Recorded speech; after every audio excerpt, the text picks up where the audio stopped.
qualification, I set the goal that I wanted to be in the New Zealand demonstration team, which represents New Zealand. The top 10 instructors in New Zealand goes to Interski every 4 years, and every 4 years all the countries send their top instructors and we all do formation skiing, and it's all very lovely.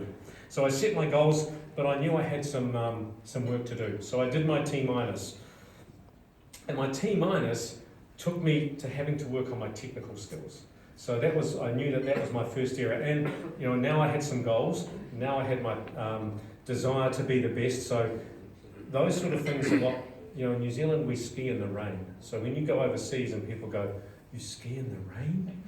Right? So, or there's this sort of, they call it ice, but it's not really ice because you can't see the tussocks and the bubbles underneath it. So going out and skiing on that stuff, that builds your technical capability. Plus I became a collector of old ski technique books. So I actually have a book that's from the same era as my school report there, which is a pretty classic book.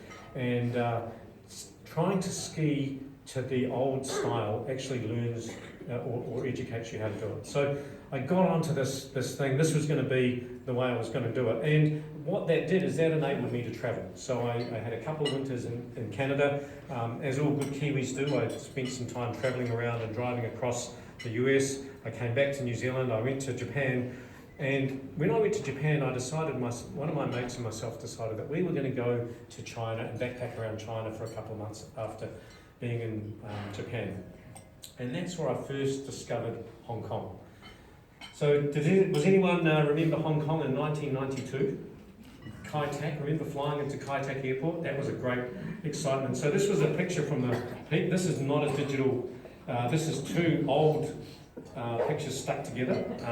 But you can see a very different skyline in Hong Kong there. There's no IFC, there's no ICC, there's actually very little on the other side of the harbour because flying in and out of Kai Tak was such an important thing. And as all good backpackers do, we ended up staying in the Chungking Mansions on Nathan Road in Tsim Sha Tsui. So some of you may know the Chungking Mansions. That's a very glamorous place. And one of my mates, if he rolled over, would have gone out the window. But what I loved about this picture of Tsim Sha Tsui is the white building with the stripes at the end. About 17 years after this picture was taken, that ended up being where my office was. Sun Life Tower was in that building. So this is pretty cool. The one closest to it on the right-hand side, that no longer exists. That is now I Square.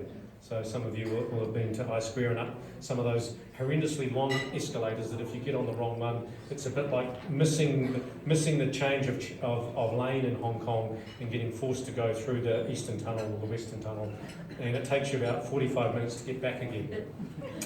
So it was quite cool. It's quite cool when I look at this picture and I think back. And this road, of course, looks very different. The spaghetti house is still there, but I'm not sure about many other things. So that was what intrigued me a lot about Hong Kong. That's when it got under my skin. I thought, wow, that would be really cool to be there one day.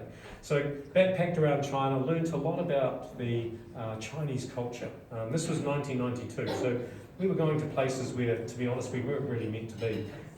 And got back to New Zealand, and then continued to ski, went to the skied in Colorado. So skied with some pretty wealthy people and got interested in the financial markets. Now speaking of financial markets, when you're a skier, when you're a professional skier, you don't earn very much money, right? So you're doing it because you love it, you're not doing it because it's going to make you financially independent. So how did people save money or survive? Some of us cook pizza, so I cook pizza at night sometimes. And every now and then we got the opportunity to do a little bit of photo work. So this is a little bit of the photo work. You got to wear really good costumes. Right? I sometimes wish I had this for 80s parties. And I got to be the sunny guy. Hey sunny guys. And I thought this was pretty cool. You can imagine, I'm in sort of mid-20s. Got this picture of me. I'm like, hey, I'm pretty cool here. What was interesting is I never really worried about getting it translated. And interestingly enough, the language thing became a bit of a thing. So I got it translated about 4 or 5 years ago, and now I realise why some of my Japanese friends sniggered when they read it. Because the first one says, though he beats me in skiing, I beat him in terms of phone numbers. And the small print says it's been said skiing's a show of sport. I'd say to show off myself. The better the colour you wear, the more numbers that the ladies would like to talk to you. That's the rule. That's why I choose this brand. So, that was quite an interesting discovery 5 years ago, about 25 years after it, and me thinking I was pretty cool, but I wasn't really so cool after all. So, it was pretty good fun. We did static work, but I also did a lot of action work, and I had a great time doing heli skiing and all sorts of things. So getting to your T. So I had this focus, skiing in the rain, pushing myself. I had a friend that skied for Warren Miller, so we used to have these days where we just tried to keep up with him. That was pushing the comfort zone big time. Jumping off a cliff, and if you landed wrong, you went straight into a tree. So you landed and you had to go straight. That's where you learn, get your confidence, but technically as well. And in 1995, I got to Japan representing the New Zealand demonstration team, and that was a real kick-off. On the way there, I did manage to represent New Zealand at the World Ski Instructor Championships as well. But with that came also opportunities to write articles for magazines. So if you got ski magazines through the mid-90s and you read the Ski Tip thing, it was probably written by me because I did it under 2 different names in 2 different magazines. That was my way of dealing with the demand. So that was pretty good fun. And so if you look at my sports athlete equation, it was all going pretty well, right? I had all of the attributes were working for me. Physical, technical, yeah, the mental was sort of there, but it wasn't really as strong as it needed to be.